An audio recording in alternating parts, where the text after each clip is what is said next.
এই বড় ভাই আজ একটা ভালো কাজ করতে চলেছেন। ধরা গ্রুপার মাছগুলোর মধ্যে সবচেয়ে ছোট মাছটিকে তিনি আবার সমুদ্রে ছেড়ে দিলেন। তার বিশ্বাস এইভাবে মাছটিকে ছেড়ে দিয়ে তিনি ভালো একটি কাজ করছেন। কিন্তু একবার তার আজকের ধরার দিকে তাকান, পুরো নৌকাটাই যেন গ্রুপার মাছে ভর্তি। তাহলে একসঙ্গে এতগুলো গ্রুপার মাছ তিনি ধরলেন কিভাবে? আসলে দুদিন আগে তার ভাইয়ের সঙ্গে মিলে একটি বিশেষ ধরনের মাছ ধরার খাঁচা তৈরি করছিলেন। খাঁচাটি বাঁশ দিয়ে বোনা হয়েছিল এবং উপর থেকে তালপাতা দিয়ে ঢেকে দেওয়া হয়েছিল। দেখতে একেবারে কাঠের কফিনের মতো লাগছিল। দেখে মনে হচ্ছিল ভাই দুজন ছোট মাছের জন্য যেন বিশেষ কোনো কফিন তৈরি করছেন। খাঁচা তৈরি হয়ে গেলে দুজন সেটিকে সমুদ্রে নিয়ে গেলেন। গ্রুপার মাছের জন্য এমন একটি জায়গা বেছে নিলেন যেখানে চারপাশে ঘন প্রবাল প্রাচীর ছিল। বোঝাই যাচ্ছিল মাছগুলো কোথায় থাকে সে সম্পর্কে তাদের বেশ ভালো ধারণা ছিল। তবে খাঁচাটিকে আরো কার্যকর করতে তারা এর চারপাশে প্রবাল পাথর দিয়ে সাজিয়ে দিলেন। সমুদ্র থেকে অনেক প্রবাল পাথর তুলে এনে খাঁচার আশপাশে ছড়িয়ে দিলেন। ফলে পুরো খাঁচাটি দেখতে অনেকটা আসল প্রবাল প্রাচীরের অংশের মতো হয়ে গেল। স্বাভাবিকভাবেই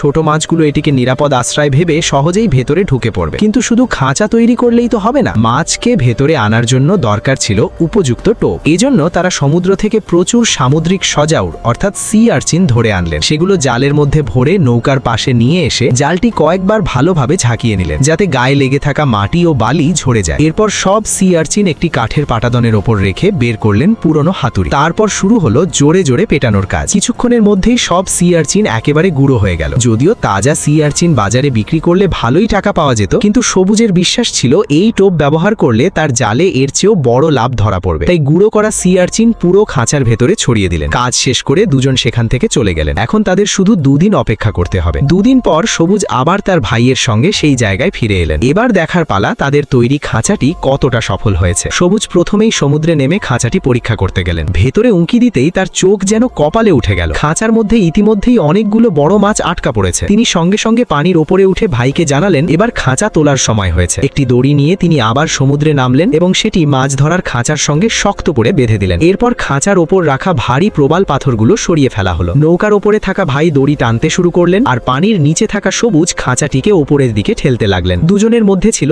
দারুণ সমন্বয়। ভেতরে থাকা মাছগুলো তখনও স্বাভাবিকভাবেই সাঁতার কাটছিল, কিন্তু খাঁচাটি সমুদ্রের পানির ওপরে উঠে আসতেই তারা বুঝতে পারল এবার পরিস্থিতি বদলে গেছে। সবুজ আগে থেকেই নৌকার ভেতরে সমুদ্রের পানি জমিয়ে রেখেছিলেন যাতে ধরা পড়া গ্রুপার মাছগুলো জীবিত ও সতেজ অবস্থায় বাজারে নিয়ে যাওয়া যায়। এতগুলো বড় বড় মাছ একসঙ্গে দেখে দুই ভাইয়ের আনন্দ যেন ধরে না। সব মাছ নৌকার ভেতরে রাখার পর সবুজ সেগুলোর মধ্যে সবচেয়ে ছোট মাছটিকে তুলে নিলেন এবং আবার সমুদ্রে ছেড়ে দিলেন। তার বিশ্বাস ছিল এই ছোট মাছটি একদিন বড় হয়ে গেলে তারা আবার এখানে ফিরে এসে সেটিকে ধরবেন। এরপর দুই ভাই তীরে ফিরে এলেন এবং সব মাছ স্থানীয় মাছ ব্যবসায়ীদের কাছে বিক্রি করে দিলেন। প্রতিটি মাছের ওজনই বেশ ভালো ছিল। টাকা হাতে পাওয়ার পর দুই ভাইয়ের মুখের আনন্দ যেন দেখার মতো ছিল।